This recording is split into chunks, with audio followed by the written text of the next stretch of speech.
Ozone குளியல் காலையில் சூரியன் உதிக்கிறதுக்கு 1.5 மணி நேரம் முன்னால் இருந்து சூரிய உதிக்கிற அந்த நிமிடம் வரை பூமிக்கு பல அற்புதமான சக்திகள் நெருக்கமாக வந்துட்டு இருக்கு. குறிப்பாக ஓசோன் அப்படிங்கிற அற்புதமான சக்தி பூமியை தொட்டுட்டு இருக்கும் இந்த நேரத்தில்.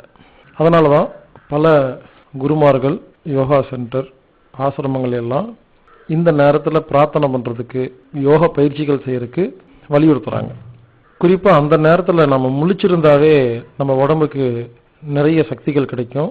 பயிற்சி செஞ்சால் இன்னும் நிறைய சக்திகள் கிடைக்கும். அந்த விதத்தில் அதை குளியலுக்கு எப்படி பயன்படுத்தலாம் அப்படிங்கிறத இப்போ நம்ம பார்க்க போகிறோம். அதாவது இந்த 1.5 மணி நேரத்தில் நாம் குளிக்க இருக்கிற தண்ணியை, பச்சை தண்ணியை வெட்ட வெளியில் வச்சோம்னா அந்த தண்ணி ஓசோன் சக்தியை இழுத்துக்கும். அதுக்கப்புறமா நாம் அந்த தண்ணியில் குளிச்சோம்னா நமக்கு ஓசோன் குளியல் அப்படிங்கிற அற்புதமான ஒரு குளியல் கிடைக்கும்.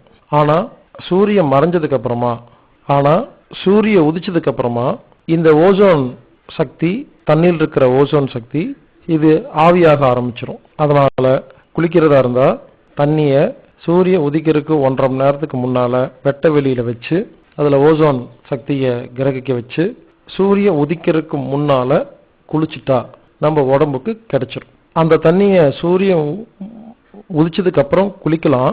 ஆனால் அதில் நேரம் ஆக ஆக அதில் இருக்கிற சக்தி ரொம்ப கம்மியாயிரும்.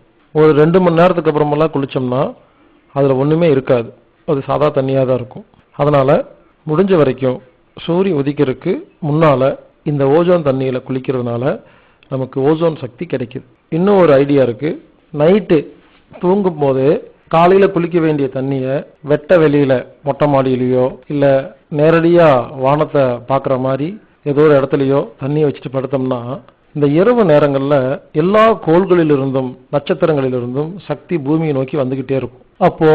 அதனால் இனிமேல் நாம் ஆரோக்கியமாக வாழணும்னா இந்த ஒரு முறையில் குளிக்கிறத ஒரு நல்ல பயிற்சியாக நாம் செய்யலாம். அதனால் நைட்டே நாம் தண்ணியை வெட்ட வெளியில் வச்சுட்டு படுத்துட்டோம்னா காலையில் நட்சத்திரங்கள், கோள்கள், ஓசோன் எல்லாத்துடைய சக்தியும் கிடைக்கும்போது சூரியன் உதிக்கிறதுக்கு முன்னால் எந்திரிச்சு குளிச்சிட்டோம்னா நமக்கு நல்ல பயன் கிடைக்கும். தண்ணியை பிளாஸ்டிக் பக்கெட்டில் வைக்க வேண்டாம், மண் பானையில் வச்சா ரொம்ப ரொம்ப நல்லது.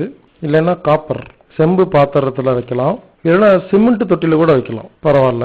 ஆனால் பிளாஸ்டிக் பக்கெட்டு இல்லைன்னா சிங்டெக்ஸ் டேங்க், இந்த பிளாஸ்டிக்கில் பெரிய டேங்க் எல்லாம் இப்போ வச்சுருக்காங்க இல்லைங்களா, அந்த மாதிரி வைக்க வேண்டாம். இதுக்கெல்லாம் அதை இழுக்கிற சக்தி கிடையாது. அதே மாதிரி சாயந்தரம் குளிக்கிறதா இருந்தால் சூரியன் மறைஞ்சதுக்கு அப்புறம் குளிக்கிறது ரொம்ப ரொம்ப நல்லது. காலையில் குளிக்கிறதா இருந்தால் சூரியன் உதிக்கிறதுக்கு கொஞ்சம் முன்னால் குளிக்கணும்.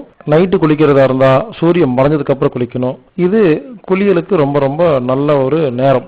கேரளாவில் மலையாளிஸ் எல்லாம் பாருங்க இந்த டெக்னிக்கை ஃபாலோ பண்ணுவாங்க.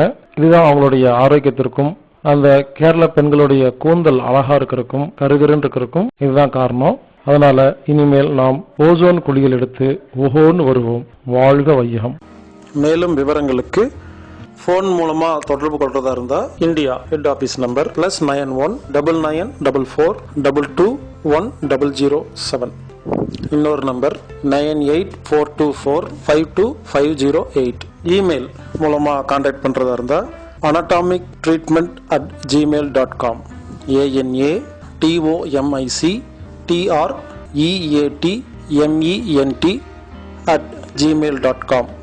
இல்லைன்னா healerbhaskar@gmail.com. HEALERBASKAR@gmail.com.